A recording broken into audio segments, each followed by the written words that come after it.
Hello everyone, welcome back to my channel ট্রয়জি physics. তা আমাদের সেই হিসাব অনুযায়ী তোমাদের আমি বলেছিলাম যে যে চ্যাপ্টারটা চলছে সেটা আগে শেষ করব, তারপরে ম্যাগনেটিজমের বাকি চ্যাপ্টারগুলো সেগুলো করব। এবং আশা করছি এটা জুলাই মাস চলছে, জুলাই মাসের মধ্যে ম্যাগনেটিজমের যে আরও 3টে চ্যাপ্টার রয়েছে, মানে এসিটাকে ধরে এসিডিসি ধরে মোটামুটি 2টো চ্যাপ্টার শেষ করার ট্রাই করব, ঠিক আছে? এবং বাকি মাসে মোটামুটি এসিডিসি এবং বাকি যেগুলো রয়েছে সেগুলো করবো। ওকে, দেখো আমরা লাস্ট যেটা করেছিলাম যে একটা ম্যাগনেটিক ফিল্ডের মধ্যে একটা ওয়্যার আছে, মানে রেক্ট্যাঙ্গুলার কয়েল আছে, তাহলে তাহলে সেই রেক্ট্যাঙ্গুলার কয়েলের উপরে টর্ক কত হয় সেটা নির্ণয় করেছি। ওকে, তাহলে সেটা ছিল কি, সেটা ছিল প্রবাহের ওপরে চুম্বকের ক্রিয়া। এখন যে টপিকটা করবো দেখো, বলেছে প্রবাহের ওপর প্রবাহের ক্রিয়া, মানে কারেন্টের উপরে কী হবে, কারেন্টের ক্রিয়া। ঠিক আছে, এটি কিন্তু পরীক্ষা খুব দেয় এবং এখান থেকে অনেক কোশ্চেন দেয়।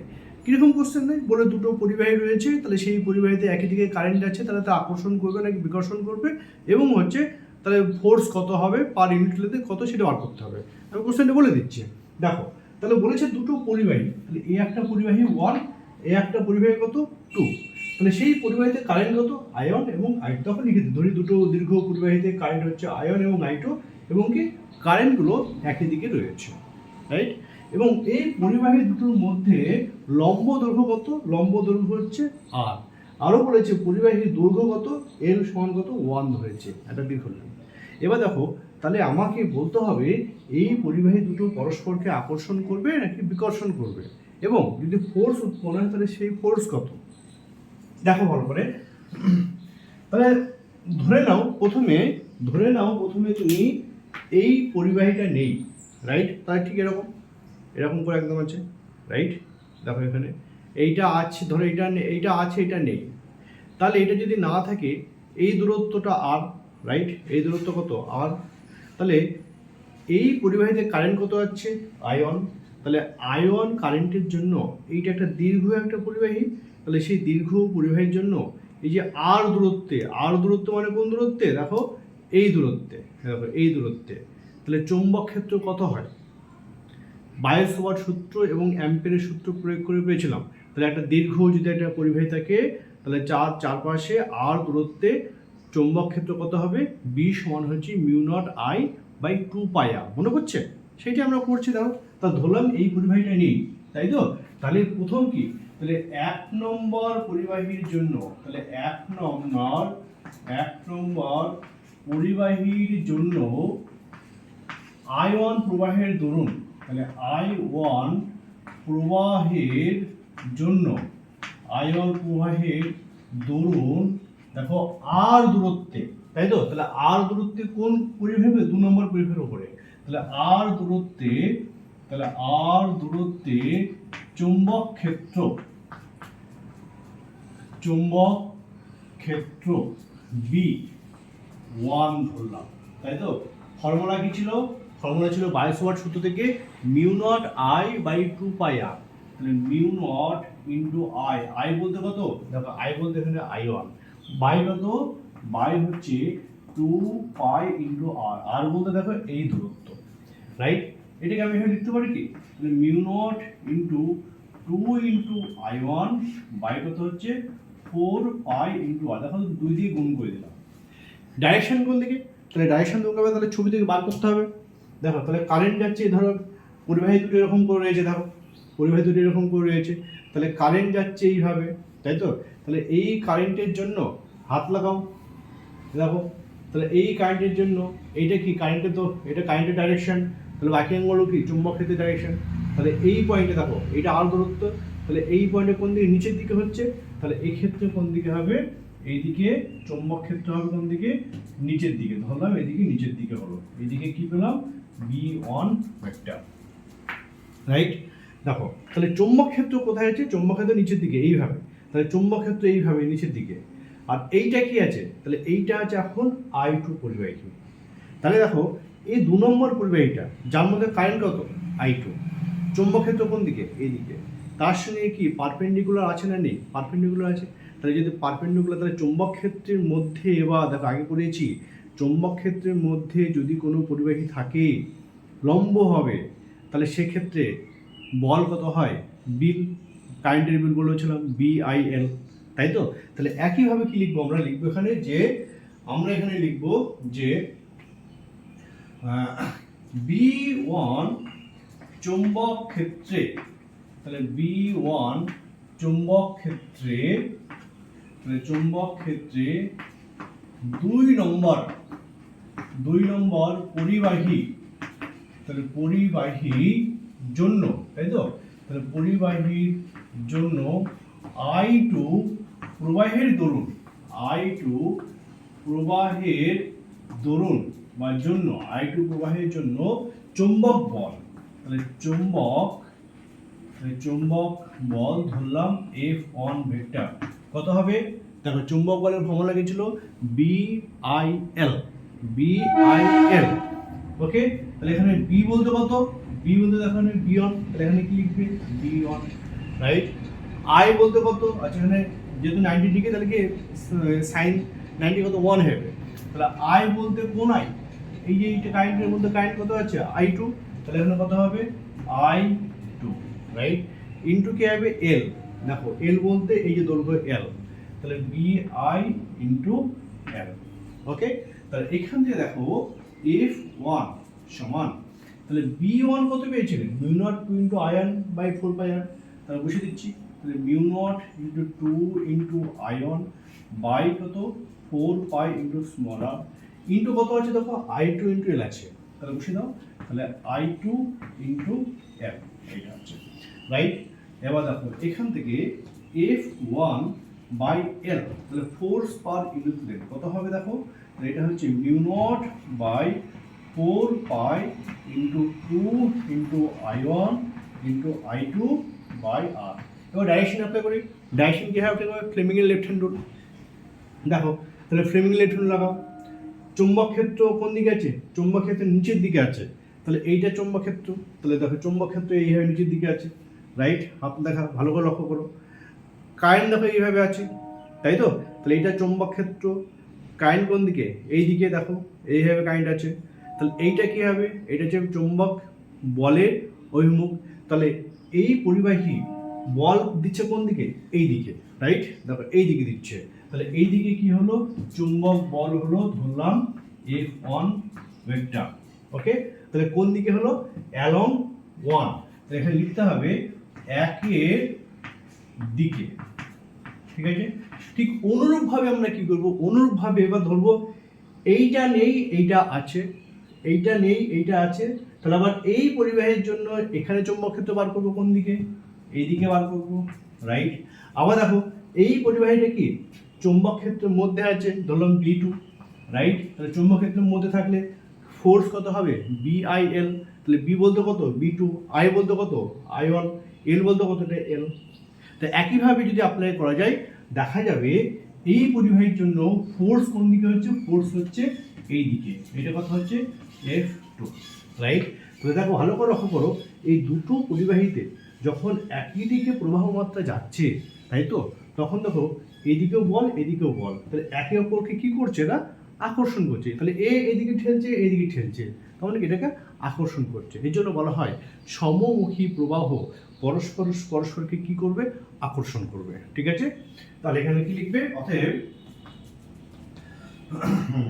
সমমুখী প্রবাহ পরস্পরকে কি করে? আকর্ষণ করে, এটা হলো। তাহলে এবার দেখো, এবার হচ্ছে দুটো পরিবাহী রয়েছে, তাহলে সেই পরিবাহী দুটোর মধ্যে কি কারেন্ট যাচ্ছে একই দিকে নয়, বিপরীত দিকে। তাহলে একই দিকে পরিবাহীতে যদি কারেন্ট যায় তাহলে আকর্ষণ করবে, যদি বিপরীত দিকে যায় তাহলে কীভাবে বিকর্ষণ করবে? দেখো লিখে দিয়েছি, ঠিক একইভাবে তোমরা অ্যাপ্লাই করো। যদি না পারো বলো তাহলে করে দেবো, হ্যাঁ। এবার মেইন টপিক দেখো, আমরা পুরো এটা গ্যালভানোমিটার পরীক্ষা, এটা মাঝে মাঝে দেয়, এখান থেকে কোশ্চেন দেয়, মানে আমি একটু লিখে দিয়েছি এবং লিখে বুঝিয়ে দিচ্ছি, দেখো কী করে হয়। তাহলে গ্যালভানোমিটার কি? তাহলে গ্যালভানোমিটার হচ্ছে একটা যন্ত্র যেটা কি করে তড়িৎ প্রবাহ মাত্রা পর্যবেক্ষণ করে, মানে কোন দিকে যাচ্ছে বা কিছু পরিমাপ করে, তাহলে সেটাকে আমরা কি করবো? গ্যালভানোমিটার। গ্যালভানোমিটার ক প্রকার? দু প্রকার, একটা বলা হয় টেবিল চলকুণ্ডলী গ্যালভানোমিটার, আর একটা বলা হয় চলচুম্বক গ্যালভানোমিটার। তাহলে চলচুম্বক গ্যালভানোমিটার কি? মানে দেখো চলচুম্বক, তাহলে চলচুম্বক গ্যালভানোমিটার এক্সাম্পল কি? Tangent galvanometer, right. আর কি আছে দেখো চলকুণ্ডলী গ্যালভানোমিটার, রাইট? তাহলে এক্ষেত্রে কি হবে, এক্ষেত্রে প্রবাহের উপর চুম্বকের ক্রিয়া, রাইট? আর এটা উল্টো হবে, হ্যাঁ এইটা, তাহলে এটাকে কি বলে টেবিল গ্যালভানোমিটার, রাইট? তাহলে আমরা একটা এক্সাম্পল থিওরি পড়ছি দেখো, তাহলে সেটা হচ্ছে কি টেবিল গ্যালভানোমিটার। তাহলে টেবিল গ্যালভানোমিটার প্রথমে একটু ডেসক্রিপশন দিচ্ছি জিনিসটাকে, দেখো কীরকম ব্যাপারটা। প্রথমে এটা কি থাকবে, প্রথমে একটা তার কুণ্ডলী থাকবে, হ্যাঁ কীরকম কুণ্ডলী, মানে ধরো এরকম একটা কুণ্ডলী থাকবে, মানে এইভাবে আটখানো একটা তার থাকবে। তাহলে সেই আটখানো তারের মধ্যে তুমি কি করবে, একটা চোঙকে ঢোকাবে, এরকম একটা চোঙ। তাহলে সেই চোঙটাকে দেখো ঢুকিয়ে দিচ্ছে এইভাবে, রাইট? এইটা চোঙ, তাহলে এই চোঙটাকে মধ্যে ঢোকানো আছে এবং এর চারপাশে কি রয়েছে, এর চারপাশে একটা আয়তাকার তার দিয়ে এখানে আটকে দিয়েছি, রাইট? এই তার দিয়ে এবার এই তারের মধ্যে দেখো কারেন্ট যাচ্ছে আই, রাইট? এখানে কত কারেন্ট যাচ্ছে আই। এবার এর সঙ্গে একটা কাঁটা লাগানো আছে, তাহলে যেই কাঁটাটা কি করবে, মানে এইভাবে ঘুরবে, এই এখানে অ্যাঙ্গেল হলো, এখানে অ্যাঙ্গেল হলো, এইভাবে কাঁটাটা কি ঘুরবে। আচ্ছা, এবার দেখো এই যে তোমার কয়েলটা রয়েছে, তাহলে কয়েলের দুপাশে দুটো চুম্বক রয়েছে, একটা কি আছে নর্থ পোল রয়েছে, একটা কি সাউথ পোল রয়েছে, মানে শক্তিশালী একটা চুম্বক রয়েছে এখানে। তাহলে বলো এখানে চুম্বক বলরেখা থাকবে বা ম্যাগনেটিক ফিল্ডের ডাইরেকশন থাকবে, তাহলে ম্যাগনেটিক ফিল্ড কোন দিকে হবে, নর্থ পোল থেকে সাউথ পোলের দিকে, তাহলে এই দিকে কি হবে, ম্যাগনেটিক ফিল্ড হবে বলেছে। তাহলে যে ম্যাগনেটিক ফিল্ডে থাকবে, তাহলে সেই ম্যাগনেটিক ফিল্ডে কি হবে, সে তাহলে সেই কয়েল আছে, ভিতরতে যে কয়েল আছে, তাহলে সেই কয়েলের সঙ্গে কি হবে, সমান্তরালে থাকবে। দেখো বলে দিচ্ছে এখানে, তাহলে কোন সমান্তরালে থাকবে কি, দেখো তাহলে কি বলেছে, আয়তাকার কুণ্ডলী পাক সংখ্যা কত, তাহলে এখানে পাক সংখ্যা ধরো এন আছে। আচ্ছা, ক্ষেত্রফল কত, তাহলে ক্ষেত্রফল হচ্ছে ক্যাপিটাল এ আছে। কুণ্ডলীর সমান্তরালে কি থাকবে, চৌম্বক ক্ষেত্র থাকবে, দেখো এইভাবে কি থাকবে, চৌম্বক ক্ষেত্র থাকবে, আর কুণ্ডলী ঠিক এইভাবে রয়েছে, ঠিক আছে, এইভাবে রয়েছে। তাহলে এইভাবে কি সমান্তরালে কি থাকবে, আমার ম্যাগনেটিক ফিল্ড থাকবে, রাইট? আচ্ছা, তাহলে দেখো আমি আগের দিন বলেছিলাম যদি কোনো চুম্বক ক্ষেত্রের সাথে একটা আয়তাকার কুণ্ডলী থাকে, তাহলে সেই আয়তাকার কুণ্ডলীর উপর টর্ক কত হবে। দেখো এরকম একটা কুণ্ডলী আছে, রাইট, আয়তাকার কুণ্ডলী। আচ্ছা, এইভাবে কি আছে, ম্যাগনেটিক ফিল্ড আছে। তা যদি এইভাবে ম্যাগনেটিক ফিল্ড থাকে সমান্তরালে, তা এই সাইডে এর সঙ্গে কি সমান্তরাল, রাইট? আবার এর সঙ্গে কি, দেখো এর সঙ্গে পারপেন্ডিকুলার, রাইট? বলেছিলাম তাহলে কি তৈরি হবে, টর্ক তৈরি হবে। তাহলে এক্ষেত্রেও কী হবে, গ্যালভানোমিটারের মধ্যেও কী হবে, একটা টর্ক তৈরি হবে। তাহলে সেই টর্কের মান কত দেখো, তখন বলে দেখো লেখা যায় কুণ্ডলীর ঘূর্ণনে সাহায্য করে, দেখো চুম্বক ক্ষেত্রে বি এবং প্রবাহত আই হলে ক্রিয়াশীল টর্ক কত হচ্ছে টাও, রাইট? তাহলে টর্কের কাজ কি, তাহলে টর্কের কাজ হচ্ছে কুণ্ডলীটাকে ঘোরানো, এইভাবে কি করে ঘোরাবে। তাহলে যে এইটা ঘুরবে, এইটা যে এইভাবে ঘুরবে, তাহলে কাঁটাটা কি হবে, এইভাবে বিক্ষেপণ হবে, রাইট? কাঁটাটা কি হবে, বিক্ষেপণ করবে। এবং দেখা গেছে তাহলে এইখানে কি থাকবে, এইখানে একটা স্প্রিং থাকে, তাই তো? তাহলে এই স্প্রিংটা কি হবে, তখন মোচড় খাবে, ঠিক আছে? তাহলে স্প্রিংটা কি হবে, মোচড় খাবে, এখান থেকে যেই ঘুরবে মোচড় খাবে। তাহলে স্প্রিংয়ের কাজ কি, স্প্রিংয়ের কাজ হচ্ছে যেরকম ছিল সেরকম থাকা।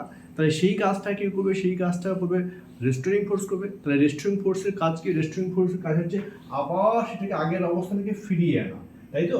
দেখো লেখা আছে তার স্থিতিস্থাপক ধর্মের জন্য ঘূর্ণনকে বাধা দিয়ে আবার কি করবে, আগের অবস্থানে ফিরিয়ে নেওয়া। এবং দেখা গেছে টর্কের যে ভ্যালুটা, তাহলে সেই টর্কটা কি হবে, বিক্ষেপ কোণের সঙ্গে সমানুপাতিক। তাহলে টর্ক যত বেশি হবে, বিক্ষেপ কোণ কত হবে, তত বেশি হবে, ঠিক আছে? তাহলে দেখো প্রযুক্ত টর্ক, তাহলে প্রযুক্ত টর্ক মানে বা ক্রিয়াশীল টর্ক টাও কার সাথে সমানুপাতিক, বিক্ষেপ কোণ থিটার সাথে কি হবে, সমানুপাতিক, রাইট?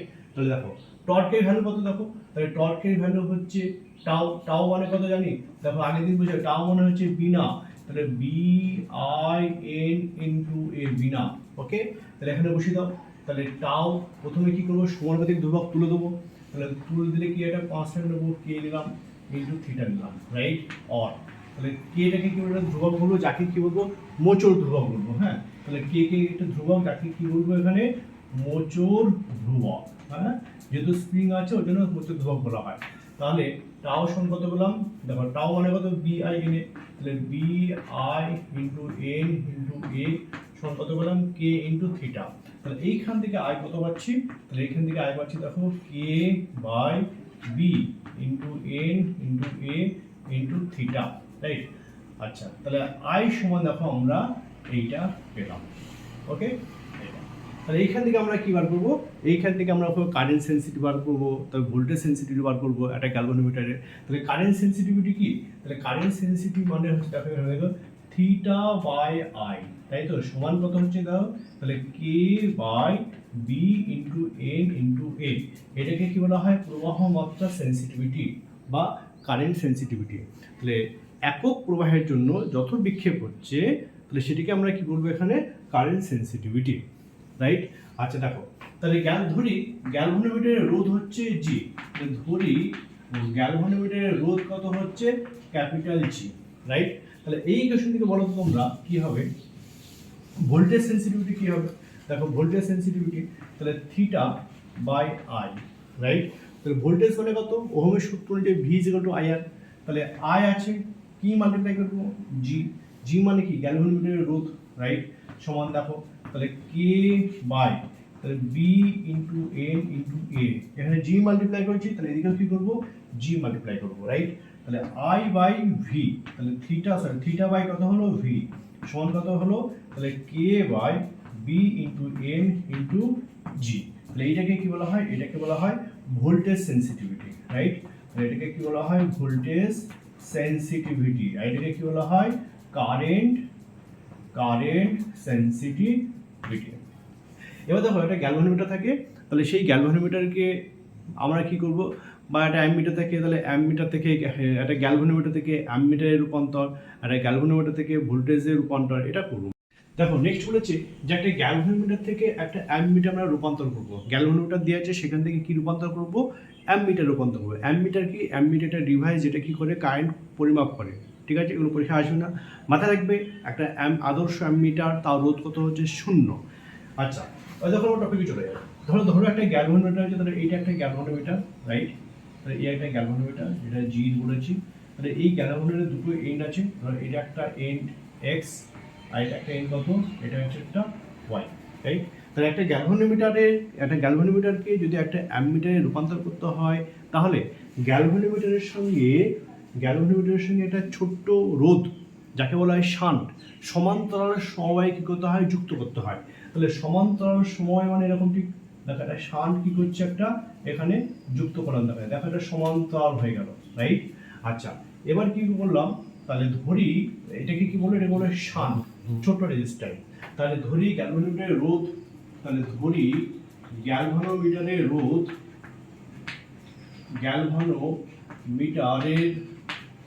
রোধ হচ্ছে ক্যাপিটাল জি, রাইট। রোধ কত হচ্ছে ক্যাপিটাল জি, তার দুটো প্রান্ত কত, একটা এক্স একটা কত ওয়াই, রাইট। আচ্ছা, গ্যালভানোমিটারকে তাহলে দেখবো গ্যালভানোমিটারকে তাহলে বা একে অ্যামমিটারে রূপান্তর করতে হলে, তাহলে একে অ্যামমিটার এ রূপান্তর করতে হলে, তাহলে রূপান্তর করতে হলে একটা ছোট্ট মানে রোধ, তাহলে করতে হলে ছোট্ট রোধ বা নিম্ন রোধ, ঠিক আছে, ছোট রোধ শান্ট, তাকে কি বলা হয় শান্ট। শান্টকে কি করব, সমান্তরাল সমবায়ে যুক্ত করতে হবে, সমান্তরাল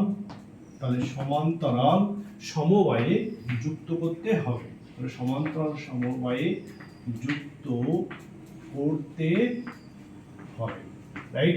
এবার দেখো এটার মধ্যে কারেন্ট যাচ্ছে ক্যাপিটাল আই, ধরলাম এটাকে একটা উৎসের সঙ্গে লাগিয়ে দিয়েছি, কারেন্ট কত হচ্ছে ক্যাপিটাল আই। তাহলে সমান্তরাল সময় মানে কি, সমান্তরাল সময় মানে কারেন্টটা কি হয়ে যায়, ডিভাইড হয়ে যায়। তাহলে দেখো এইখান থেকে জাংশন শুরু হয়েছে, তাহলে এখানে একটা কারেন্ট যাবে, এখানে একটা কারেন্ট যাবে, রাইট।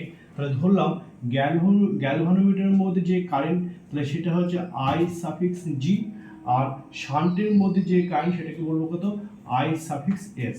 এসকে কি বলবো, এস হচ্ছে শান্ট, তাহলে ধরলাম শান্টের রেজিস্ট্যান্স কত, তাহলে শান্টের রোধ হচ্ছে এস, তাহলে শান্টের রোধ হচ্ছে এস। তাহলে শান্টের রোধ কত, কম, তাহলে যদি কম রোধ হয় তাহলে কম রোধের মধ্যে কারেন্ট কি হবে, বেশি যাবে। তাহলে দেখো এটার মধ্যে কারেন্ট কি হবে, বেশি যাবে, এটার মধ্যে কারেন্ট কি যাবে, কম যাবে, রাইট। তবে তো সেটাকে শান্ট বলছি আমরা। আচ্ছা, তাহলে দেখো এবার আমি ওহমের সূত্র প্রয়োগ করে পাই, তবে এটা এই দুটো প্রান্ত কিসে আছে, সমান্তরালে আছে, তাই তো। তাহলে ওহমের সূত্র অনুযায়ী, তাহলে ওহমের সূত্র থেকে পাই, ঠিক আছে? কি পাচ্ছে দেখো, তাহলে এর অ্যাক্রসে ভোল্টেজ ডিফারেন্স যা হবে এর অ্যাক্রসে ভোল্টেজ ডিফারেন্স কি হবে তাই হবে। ধরলাম এই অ্যাক্রসে ভোল্টেজ ডিফারেন্স হচ্ছে ভি সাফিক্স এক্স, এখানে কত হচ্ছে ভি সাফিক্স ওয়াই, রাইট? তাহলে V suffix X minus V suffix Y, এটা তো ভোল্টেজ ডিফারেন্স। ভোল্টেজ ডিফারেন্স কি হবে সেম হবে, কার এরও সেম হবে এরও কি হবে সেম হবে। তা ভোল্টেজ ডিফারেন্সের ফর্মুলা কি কারেন্ট ইনটু কি রেজিস্ট্যান্স বা কারেন্ট ইনটু রোধ। তাহলে এর অ্যাক্রসে কারেন্ট কত, কারেন্ট আইজি, রোধ কত জি, তাহলে এখানে কি বসাবে, তাহলে আই সাফিক্স জি ইনটু জি, তাই তো?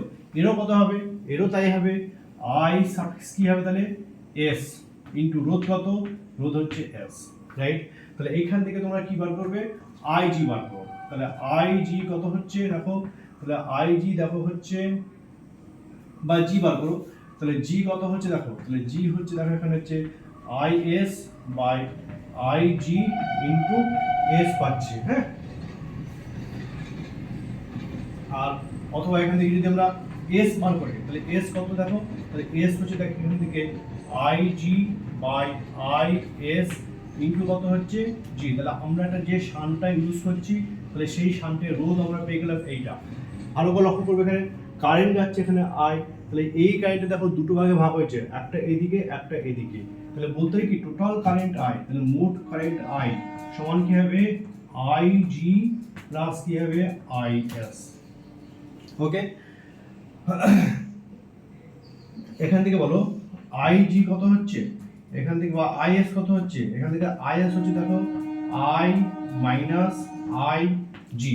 ওকে, এটা পেলাম। তাহলে এই আই এস এর জায়গায় কি বসাবে আই মাইনাস আই জি বসিয়ে দিলে এস সমান কি পেলাম, তাহলে এস সমান পেলাম দেখো I into suffix G by I S মানে কত, আই এস মানে হচ্ছে I minus I into G into কত হচ্ছে এস আছে। ওকে, আচ্ছা এবার ভালো করে লক্ষ্য করবে যেহেতু আমরা শান্ট ইউজ করেছি, তাহলে শান্ট ইউজ করে শান্ট কীভাবে ইউজ করেছি সমান্তরাল সময়ে যুক্ত করেছি। তাহলে সমান্তরাল সময়ে যুক্ত করার ফলে এটা কিসে কনভার্ট হয়ে গেছে, এটা কনভার্ট হয়ে গেছে অ্যামমিটারে কনভার্ট হয়ে গেছে। তাহলে অ্যামমিটারে যদি কনভার্ট হয় তাহলে তার মধ্যে কারেন্টে কী হবে বেশি পাবো, কখনোই কম কারেন্ট পাবো না। তাহলে আমরা বলতে পারি কি যেহেতু এটা কি যেহেতু অ্যামমিটারে কনভার্ট হয়েছে তাহলে অ্যামমিটারে রূপান্তরিত, তাই তো? তাহলে রূপান্তরিত, তাহলে তখন কি হবে, তাহলে আই অলওয়েজ কি হবে আই অলওয়েজ গ্রেটার দেন কি হবে আই জি হবে, তাই তো? তাহলে তাহলে মোট কারেন্ট কোথায় বেশি হবে, তাহলে মোট কারেন্ট কি হবে বেশি হবে সবসময়। তাহলে এখানে কত গুণ হবে ধরলাম এন টাইমস হবে, কার সাথে গ্যালভানোমিটার যে আছে তার এন টাইমস হবে, তাই তো? তাহলে এইখান থেকে বলো আই বাই আই জি কত হচ্ছে, তাহলে আই বাই আই জি হচ্ছে স্মল এন হলো। তাহলে এই আই বাই আই জি এখানে পুট করে দাও। দেখো এইখান থেকে তোমরা কি পাচ্ছি, দেখো এইখান থেকে দেখো, তাহলে এইখান থেকে এস সমান যেটা পাচ্ছি তাহলে আই সাফিক্স জি না দেখো দেখো 1 লিখলাম, তাহলে এই আই জিটিকে নিচে নিয়ে এসো, তাহলে I by I G minus কত হবে I G by I G, right? আচ্ছা ইন্টু উপরে কত আছে, ইন্টু উপরে আছে এস, এই সরি এটা হবে জি হবে, হ্যাঁ এটা জি ইন্টু উপরে কত জি। আচ্ছা তাহলে জি বাই আই জি মানে কত, আই বাই আই মানে হচ্ছে এন মাইনাস আই জি এটা তো 1 হয়ে গেল, তাহলে এটা 1 হয়ে গেল। তাহলে আলটিমেট এস কত পেলাম, তাহলে এস ওয়ান হচ্ছে জি বাই এন মাইনাস 1। তাহলে এই যে একটা ভ্যালু শান্ট পেলাম, তাহলে এই শান্টের মান যদি তুমি এখানে ইউজ করো তাহলে আমরা কি পাবো একটা ভোল্টমিটার থেকে সরি গ্যালভানোমিটার থেকে আমরা কি পাবো একটা অ্যামমিটার পাবো, ঠিক আছে? তাহলে এই শান্টটা তুমি ইউজ করতে হবে যার ভ্যালুটা এটা।